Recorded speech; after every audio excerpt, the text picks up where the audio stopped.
Hello friend, how is it going? Welcome back to Toyota Maintenance YouTube channel. You guys know this truck. 2010 Toyota Tundra, 4-wheel drive. The owner calls her White Buffalo. We just did oil change and throttle body, which was filmed for you. I think I filmed on this one. Valve covers on 4.6 V8 I-Force, and today it's time to deal with really neglected brakes. And it's to the extension of having bad brake day. So it's all bad on this side, and there is a problem which I will just show you in a second.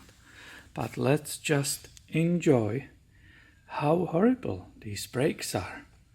Obviously, when I pointed it out to the owner, he said, yes, we gotta deal with it.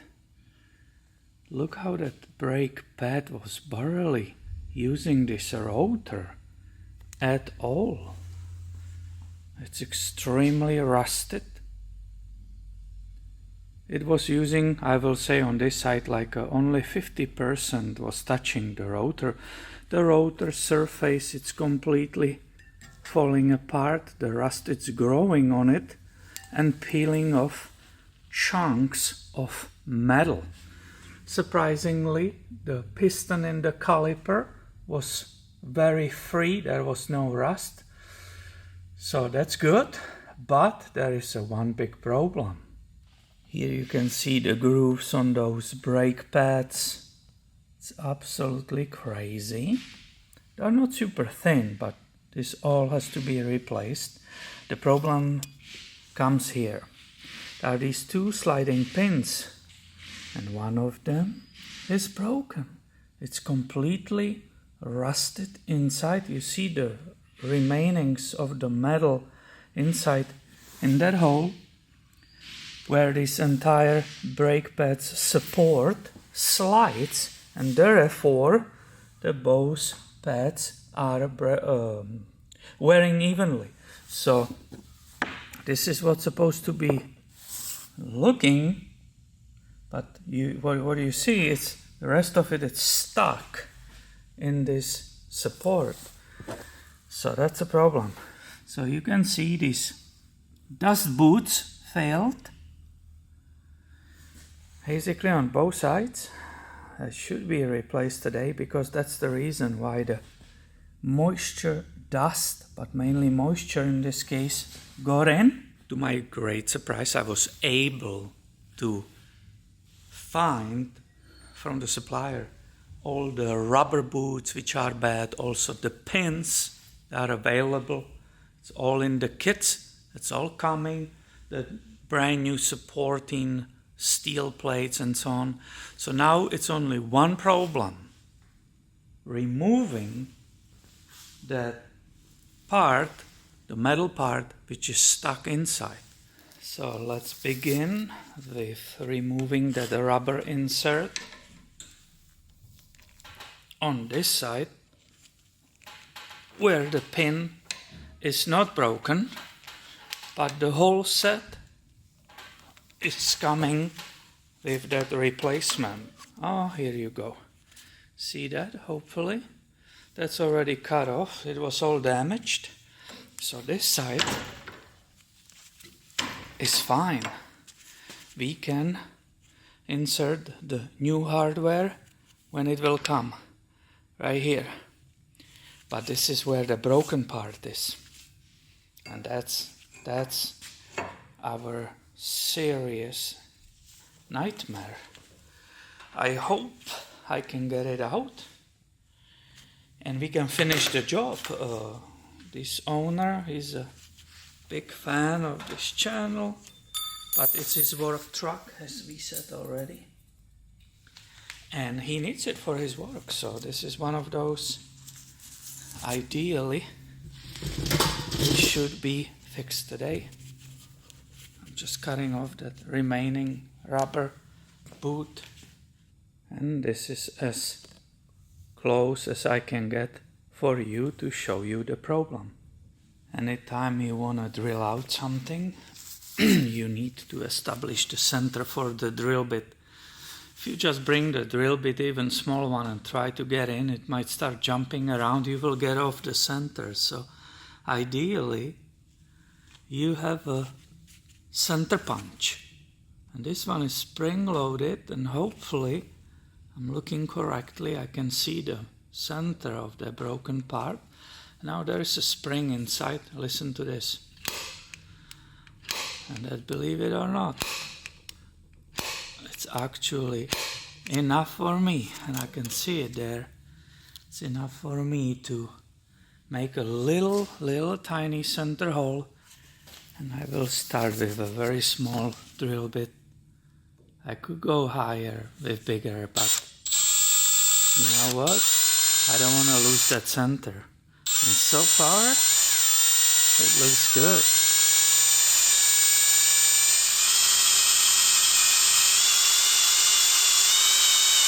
And you use, when you do these hard metals, and you use this cobalt drill bits, you use a low speed only.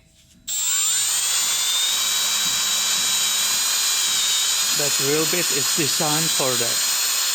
And basically drilling that hole is preparing opening for an extractor. So you can see different shapes. This is called straight flute extractor set. This one is spiral flute extractor set. Which one do you want me to use? And basically in general this is made for bolts and screws. So the principle is you drill the hole in the broken bolt. This is just sliding pin, so it's a different story. But you then select the matching size. So this is too small. This will be the other one.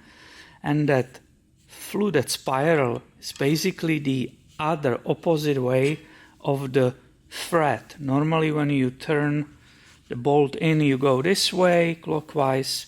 This is made to grab, to be shoved in and grab the other way. So if that was a broken bolt, you will be able to turn it out in the direction of the removal.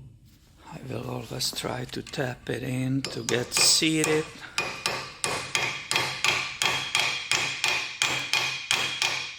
So it can really grab that broken pin, and we will see if this is big enough.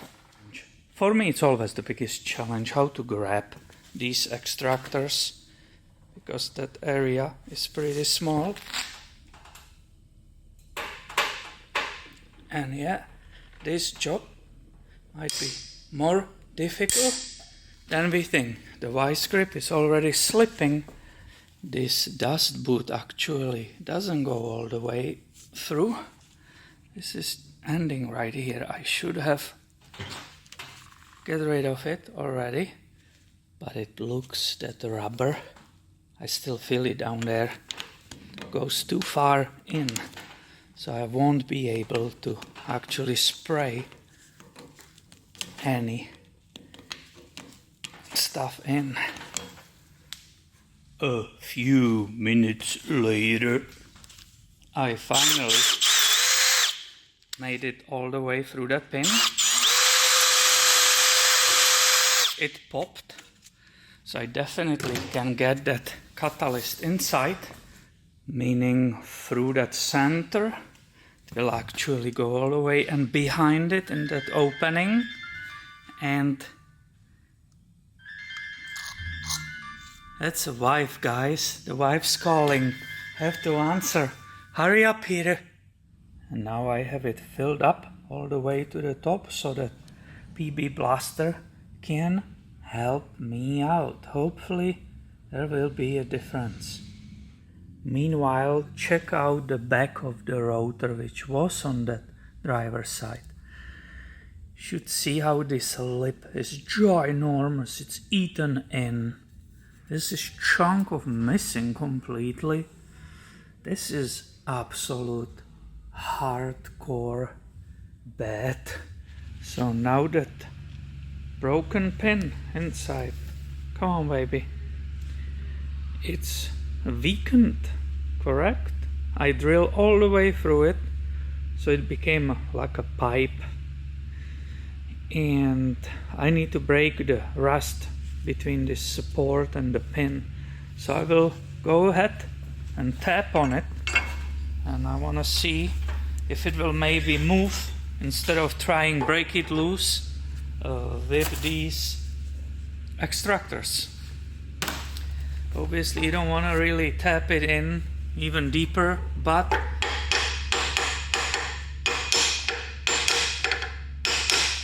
I'm trying to use the shock to break it loose. Okay, it's time for bigger hole. This is becoming a fun. Look at all these shavings. Even a small child knows bigger is better. So we have the larger extractor here. The sizes of wrenches are coming up, so this is 10 millimeter. That should be way stronger than that poor little baby. Oh my goodness. Look at it.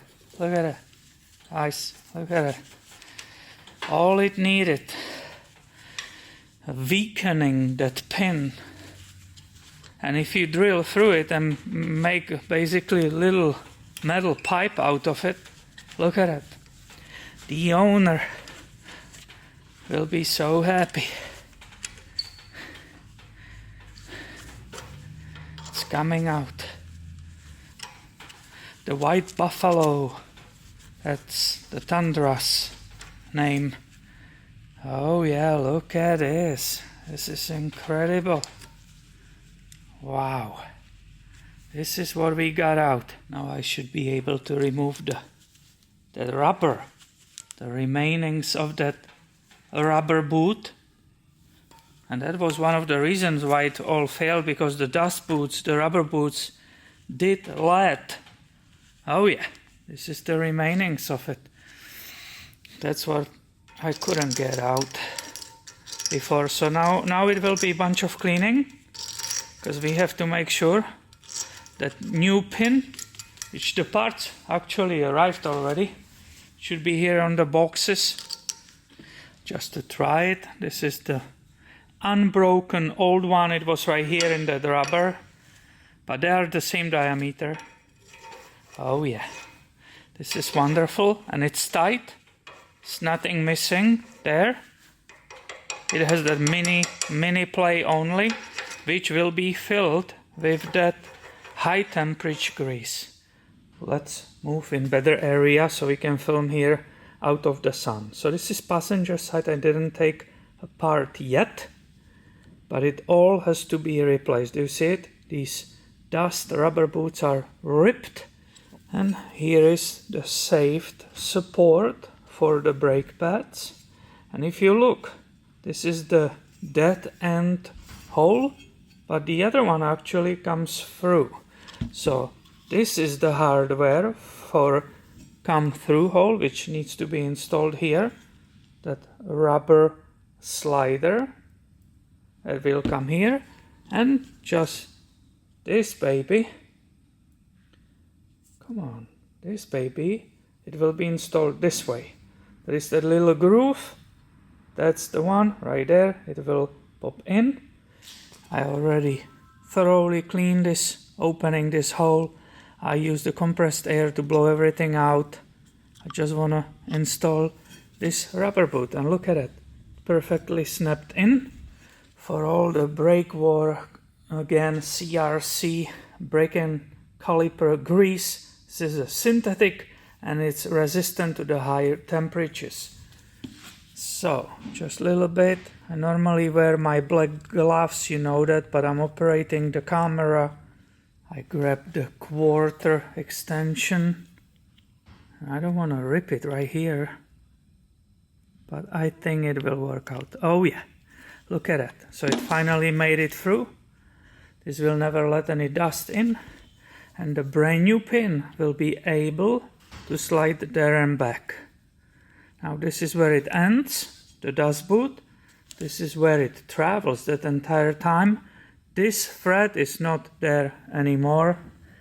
That's actually in the caliper. So let's just show the other pin. Now you don't put the grease here because it's dead end hole and you don't want to squish it there and the pin will keep jumping out of it.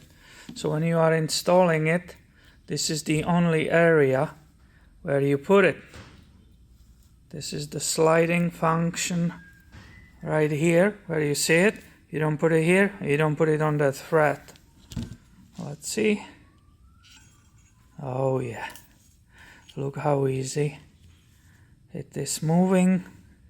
And I bought 2 sets of everything, so all of this will be removed, cleaned inside. These pins definitely will be used. They just need a thorough cleaning and very good lubrication. And the rest of it will be just a regular rear brake job on this Tundra. It's getting late on Friday afternoon. I don't have a time to film that. It was not even purpose of this video. I just wanted to show you what can happen when you are not expecting anything like that. You will think, oh, another regular brake job. It will be done in 2 hours. The customer can wait for it. No, this was definitely a problem. Now, why did it happen? Well, guess what? You can imagine. Time to time, this owner is dropping off boat into the ocean on the boat ramp. So obviously, he said he never goes deep. He said he always keeps it down here. But that's definitely a reason for that rust. And here really quickly, so I can keep working the results and how these rubber boots are important to prevent the dust and dirt getting on those pins. So I said the threads are in the caliper and the sliding area is here. This is the one we installed, which goes through, and you can observe that caliper still move this way, both ways, because I didn't step on the brake pedal yet, therefore extended the piston towards to it. So that's how it works, and that's why that rubber right here super important, especially for people who back this truck in the ocean when they are dropping off and getting their boat out of the water. So thank you for watching this video. If you enjoyed, please give it a thumb up and stay tuned. I already have more footage for you, which I will be editing over the weekend and posting later. See you later, my friend.